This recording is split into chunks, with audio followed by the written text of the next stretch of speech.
এক দেশে এক সুন্দর রাজকন্যা ছিল। তার নাম ছিল স্নো হোয়াইট। তার ত্বক ছিল তুষারের মতো ফর্সা, চুল ছিল কালো আর ঠোঁট ছিল লাল গোলাপের মতো। কিন্তু দুষ্টু রানী সব সময় আয়নার কাছে জিজ্ঞেস করত, আয়না আয়না, বলো তো দেশের সবচেয়ে সুন্দরী কে? আয়না সব সময় বলত, তুমি মহারানী। একদিন আয়না বলল, না মহারানী, সবচেয়ে সুন্দরী হল স্নো হোয়াইট। এ কথা শুনে রানীর মনে হিংসা এবং জ্বালা ধরল।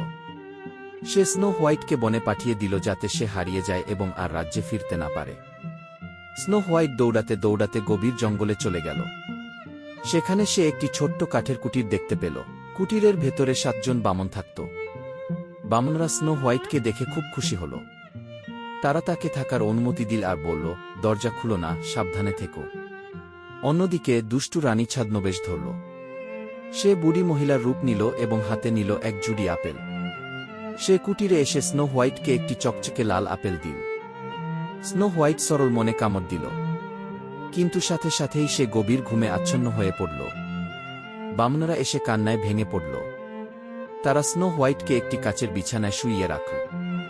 দিন কেটে গেল, বামনরা তাকে পাহারা দিল। একদিন এক সুদর্শন রাজপুত্র সেখানে এসে পৌঁছাল। সে স্নো হোয়াইটকে দেখে মুগ্ধ হল।